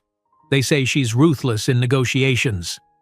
Richard nodded distractedly, taking another sip of whiskey. He had studied Polyglot's technology for weeks, convinced it could help salvage his company's faltering international projects. The translation system would allow Montgomery Real Estate to navigate complex negotiations in emerging markets, perhaps their last hope for avoiding bankruptcy. "I need 5 minutes with her," he muttered, eyes fixed on the crowd surrounding Elena. "The Montgomery needs technological partners desperately, and her platform would revolutionize our real estate operations abroad." "Good luck getting through that crowd," Arnold observed. "Everyone here wants something from her." Across the ballroom, Lucas leaned close to his mother's ear. "Mom," he whispered during a brief lull in conversations, "that man in the gray suit hasn't stopped staring at us. He looks strange, like he's seen a ghost." Elena turned casually in the direction Lucas indicated, years of corporate negotiations having taught her never to appear startled. What she saw froze the blood in her veins. 15 years had passed, 15 years of building, growing, and healing, but she would recognize that face anywhere. The man who had humiliated and abandoned her, the father Lucas had never known. "Is everything okay?" Lucas asked, noticing the sudden tension in his mother's posture. "Perfectly fine," Elena replied, her voice steady despite the emotional earthquake beneath her composed exterior. "Just a face from the past." The moment Elena had secretly imagined for years was happening, but not as she had anticipated. There was no panic, no resurgence of old pain, only a curious sense of power. She was Elena Vasquez Armstrong now, CEO of a billion-dollar company, about to receive a prestigious award, with her brilliant son by her side. Richard was merely a middle-aged man fighting irrelevance, his once powerful family company crumbling around him. "Ladies and gentlemen," announced the event coordinator, approaching the microphone, "we'll begin our formal ceremony in 15 minutes. Please find your designated tables." Richard watched as the crowd around Elena gradually dispersed, leaving a momentary opening. Draining his whiskey for courage, he straightened his tie and made his approach. "Excuse me for interrupting," he said, extending his hand toward Elena with a smile that aimed for charm but landed closer to desperation. "Richard Montgomery, Montgomery Real Estate. Your work is truly inspiring, Ms. Vasquez Armstrong." The moment of recognition was almost cinematic. Richard's eyes widened as he truly saw her face, his outstretched hand faltering slightly.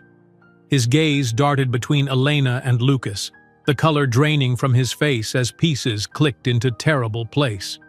"Elena?" he stammered, the crystal tumbler in his other hand trembling perceptibly. It can't be you." "Mr. Montgomery," Elena replied, her voice cool and controlled as Arctic air. "What an unexpected surprise. Allow me to introduce my son, Lucas. Lucas, this is an old acquaintance from Boston."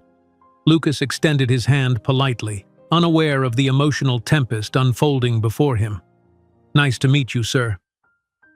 Richard stood paralyzed, staring at the teenager who was unmistakably his reflection from decades earlier. The same eyes, the same jawline, the same slightly crooked smile that had once charmed Elena. "Your son?" Richard managed, mechanically shaking Lucas's hand. "How old are you, young man?" "I'll be 15 in July, sir," Lucas replied with well-practiced courtesy. Richard stumbled slightly, steadying himself against a nearby table. 15 years. Exactly the time since that snowy night when he had made the decision that had apparently altered the course of multiple lives. "Mom, we should find our seats for the ceremony," Lucas reminded, checking his watch. "They're about to begin." "Certainly. If you'll excuse us, Mr. Montgomery," Elena said with a professional smile that revealed nothing of her inner turmoil. "Perhaps we can continue this conversation after the ceremony." Richard watched, stunned, as mother and son walked away toward the front of the ballroom. The master of ceremonies was already announcing the extraordinary achievements of Polyglot Enterprises and its visionary founder, a company valued at $2.8 billion. Revolutionized the field of instantaneous translation, contracts with 37 governments and the United Nations, more than 5,000 employees across 14 countries. Each word pierced Richard's ego like a needle. Montgomery Real Estate, his family's century-old company, was barely worth $30 million now, with debts exceeding $45 million. When Elena took the stage to accept her award, silence fell across the ballroom. Her presence was magnetic, her confidence unshakable in a way that the frightened young woman Richard remembered could never have imagined becoming.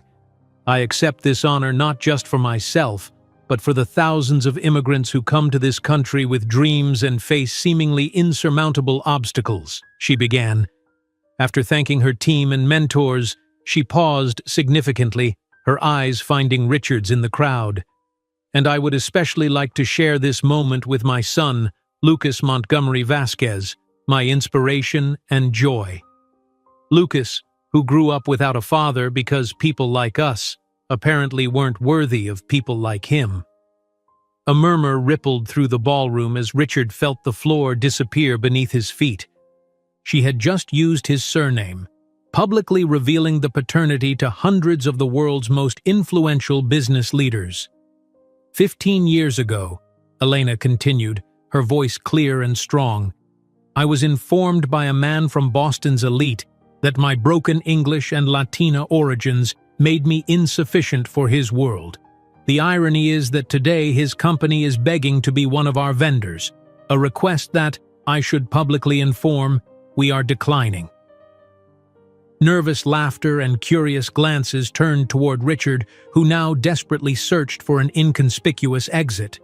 Instead, Elena proceeded with a radiant smile, "I'm pleased to announce the creation of the Lucas Foundation with an initial endowment of $50 million dedicated to supporting immigrant single mothers at American universities so that no other woman has to sleep hidden in university libraries while struggling to raise her child and build her future." The audience erupted in enthusiastic applause while Richard, red with humiliation, attempted to discreetly escape. 2 event security personnel intercepted him when he began creating a scene, escorting him out as he muttered incoherently about defamation. From the stage, Elena watched his removal with calm detachment. The scared young woman who had once stood trembling before Richard, pregnancy test in hand, was gone forever. In her place stood someone who had transformed rejection into strength, abandonment into independence, and struggle into empire. As the applause continued, Lucas joined her on stage, beaming with pride at his mother's accomplishment, blissfully unaware of the full significance of what had just transpired. Together they stood in the spotlight, Elena's arm around her son's shoulders, the living embodiment of what Richard had foolishly discarded. After the ceremony, Elena was immediately surrounded by well-wishers and potential partners, many casting curious glances toward the exit where Richard had been escorted out. "That was quite a speech," commented the Secretary of Commerce who had presented the award. "Particularly the part about the father.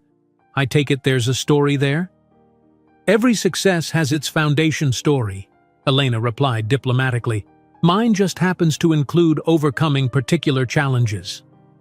Later that evening, in the privacy of their hotel suite, Lucas finally asked the question Elena had been anticipating. "Mom, that man, Montgomery, he's my father, isn't he? That's why everyone reacted when you said my middle name." Elena sat beside him on the plush sofa, taking his hands in hers. "Yes, Lucas, Richard Montgomery is your biological father." "And he rejected us?" Because we weren't good enough? The hurt in his eyes was profound, cutting Elena more deeply than any pain Richard had ever caused her.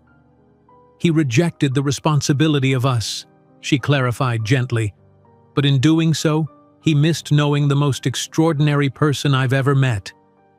She squeezed his hands. His loss, not ours.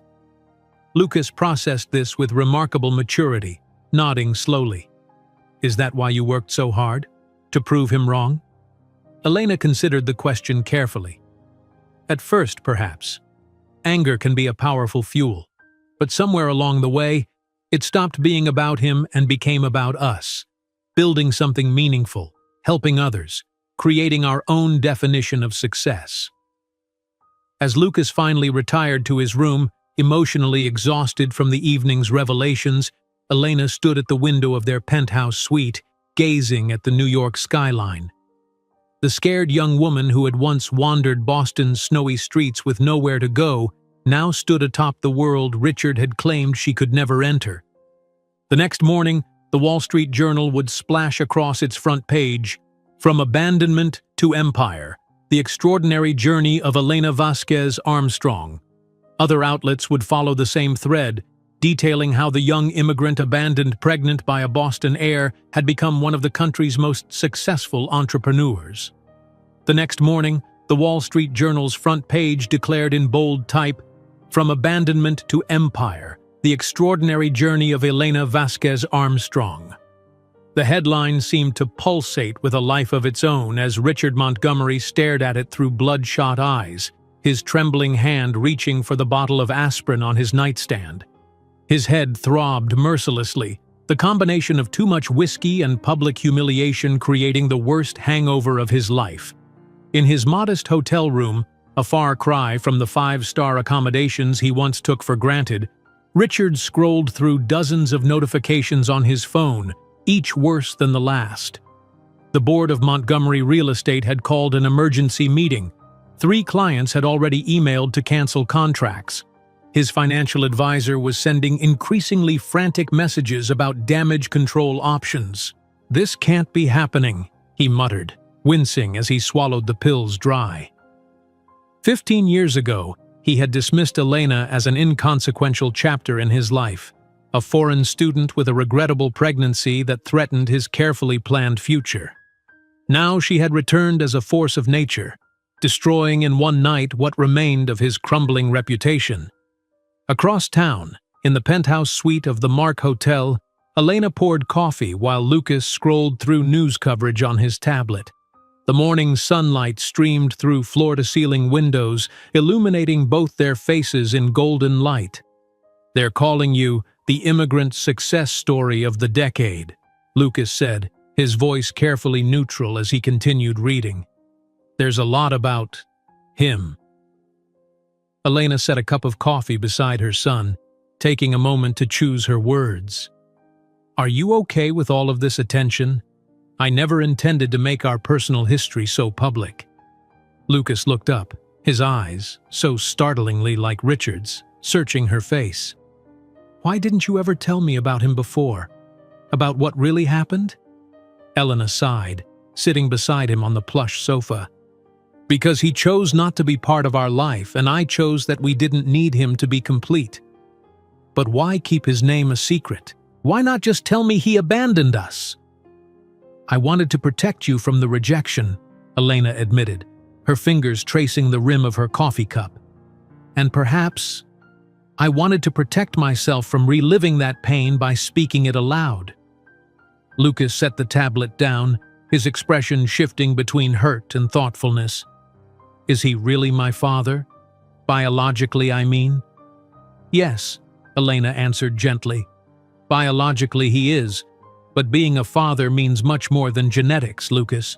It's presence, sacrifice, unconditional love, all things he chose to withhold." The teenager nodded slowly, processing this fundamental truth about his identity. "So, what happens now? Will he try to contact us?" "I don't know," Elena replied honestly. "But whatever happens, we'll face it together. We've always been a team, you and I." The story dominated financial and business news throughout the day. Additional profiles emerged, detailing Elena's remarkable journey from abandoned pregnant student to technological visionary. Several outlets uncovered Richard's history of failed investments and the Montgomery real estate's precarious financial position, creating a narrative of contrasting fortunes that captivated readers. By mid-afternoon, Richard had relocated to his company's small New York satellite office, attempting to manage the crisis that threatened to consume what remained of his family's legacy. The space, once a showcase of Montgomery prestige, now occupied half a floor in a second-tier building with furniture that hadn't been updated in a decade. "The shareholders are panicking," Arnold Phelps reported, loosening his tie as he slumped into a chair across from Richard's desk. "3 of them have already called demanding your resignation." "My resignation?" Richard's voice rose in indignation. "It's my family's company." "A family company that's lost 60% of its value in 5 years, Arnold reminded him bluntly. This scandal might be the final push they needed. Richard's phone buzzed with a text notification. His fiancée, Margot Stevens, a second-tier socialite who had viewed their relationship as her ticket back into high society, had sent a message that twisted the knife deeper. "This is humiliating. I can't be associated with this scandal. Don't contact me again." 15 years, Richard muttered, tossing the phone onto his desk. 15 years ago, I made what seemed like the sensible choice, the only choice.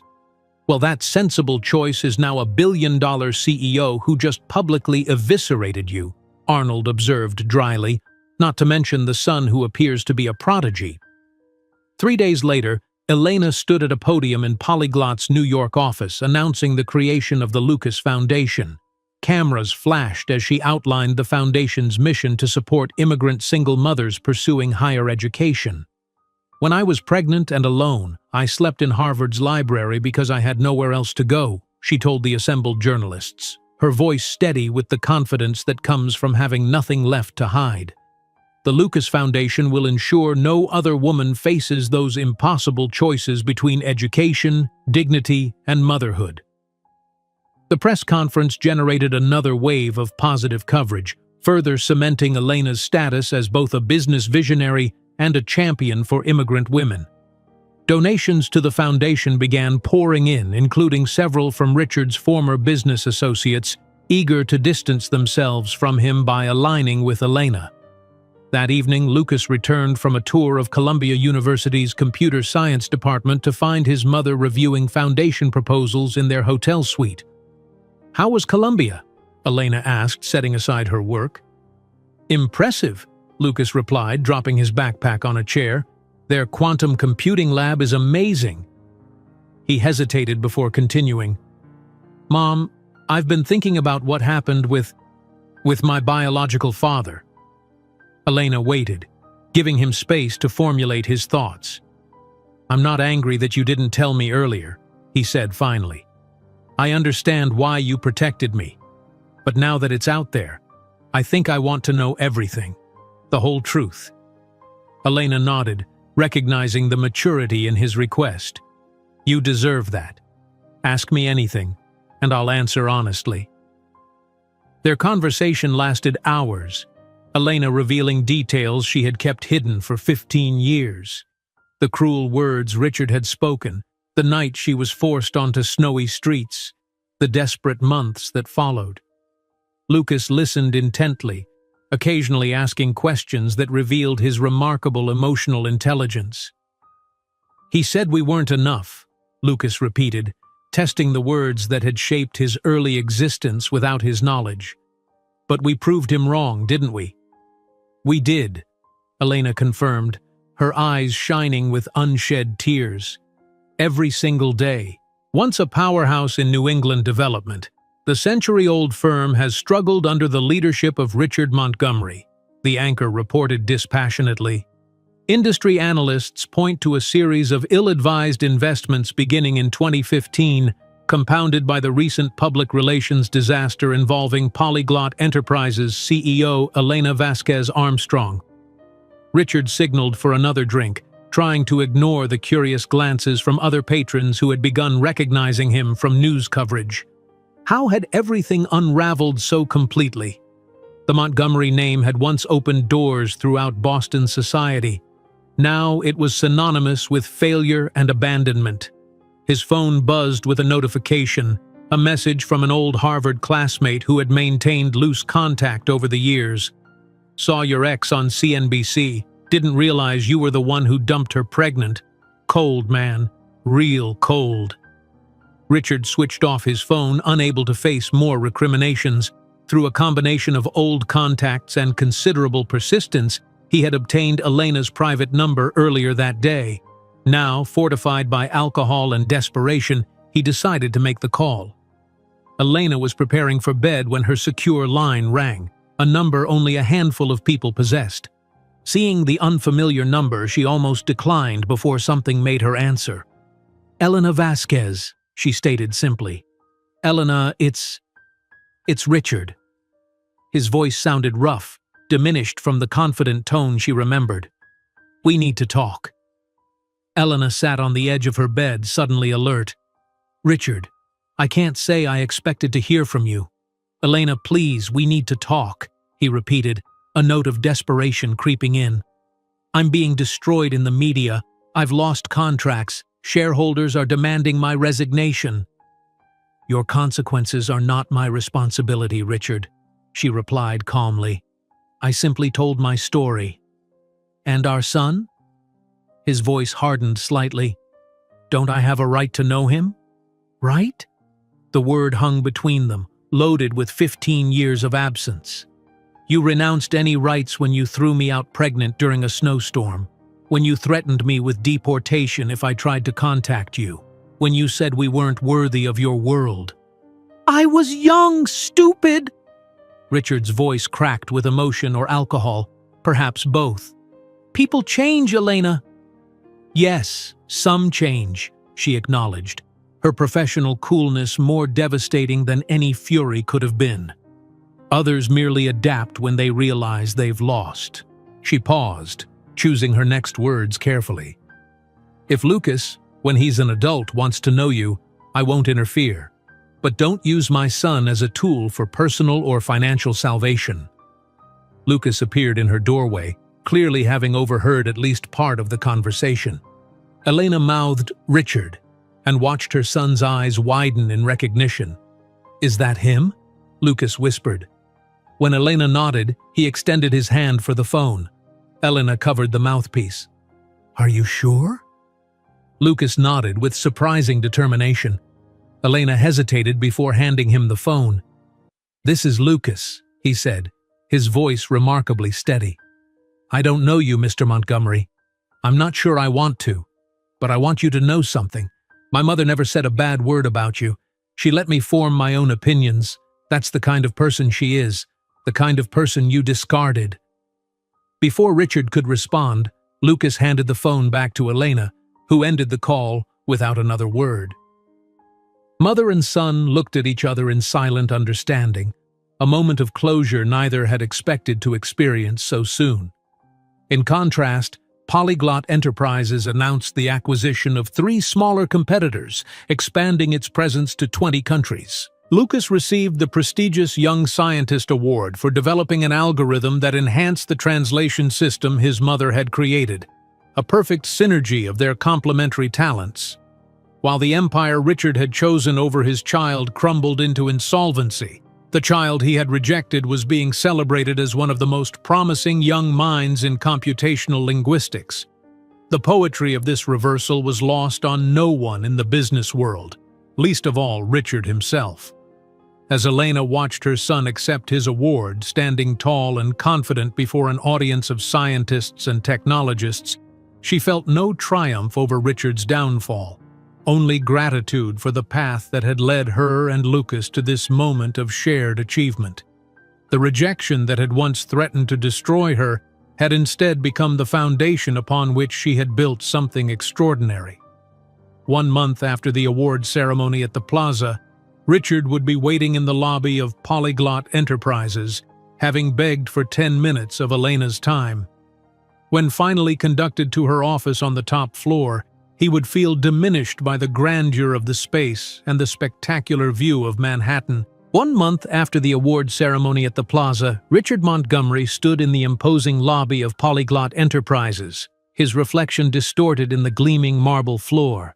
The contrast between his current circumstances and Elena's success was painfully evident in every detail of the towering glass and steel structure. The name Polyglot dominated the skyline in illuminated letters visible from blocks away, a beacon of innovation and success that had eclipsed his family's once prestigious legacy. "Mr. Montgomery?" A polished receptionist approached. "Ms. Vasquez Armstrong can see you now. Her assistant will escort you to the executive floor." Richard nodded, adjusting his tie, the same one he'd worn to 3 bank meetings that week, all ending in rejection. His once expensive suit now betrayed signs of wear at the cuffs and collar, a subtle but unmistakable indication of his diminished circumstances. The elevator ride to the 58th floor seemed interminable. Richard stood beside Elena's assistant, a poised young woman whose professional demeanor revealed nothing about her thoughts regarding this unusual visitor. The silent ascent gave him time to rehearse the words he'd practiced for days, though each version sounded increasingly hollow as the reality of his situation became clearer. When the doors finally opened, Richard stepped into a reception area that showcased panoramic views of Manhattan. Where Montgomery Real Estate's offices had once featured heavy mahogany and leather, traditional symbols of established wealth, Polyglot's space embodied forward-thinking innovation with clean lines, transparent glass, and state-of-the-art technology integrated seamlessly into the design. "This way, please," the assistant directed, leading him through a corridor lined with international awards and recognition. Each plaque and trophy seemed to Richard like another indictment of his past choices, another reminder of what could have been. She knocked softly on a set of double doors before opening them.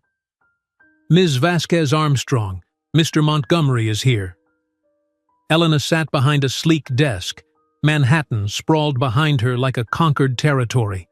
Her appearance, poised, immaculate, radiating quiet confidence, contrasted sharply with Richard's rumpled weariness. The years that had added strain and bitterness to his features had only refined hers, transforming the uncertain young student into a commanding presence. "Richard," she acknowledged with a professional nod. "Please, sit." He lowered himself into the chair opposite her desk, suddenly aware of the weathered leather briefcase he carried, once a status symbol, now as faded as his prospects. On Elena's desk sat framed photographs, Lucas receiving awards, mother and son at what appeared to be Princeton's campus, the two of them laughing against a backdrop of mountains he didn't recognize. "Thank you for agreeing to see me," Richard began, his voice lacking the authoritative tone he'd once wielded so effectively in boardrooms. "I know you have no reason to give me even a minute of your time." Elena merely watched him, her expression revealing nothing. The silence stretched between them until Richard, unaccustomed to being the supplicant, cleared his throat uncomfortably. "I brought something," he said finally, placing a worn wooden box on her desk. "For Lucas." Elena glanced at the box without touching it. "What is it?" "Photos of me when I was a child. Medical history from my family. Things that Lucas might want to have someday." Richard's fingers lingered on the box's edge. "There's information about genetic conditions on my mother's side that he should know about, and some family history that might interest him." Elena studied the box for a long moment, then looked back at Richard. Her gaze was not unkind, but neither did it offer forgiveness. "I'll leave this with him when he turns 18, she said finally. "The decision about what to do with it will be his."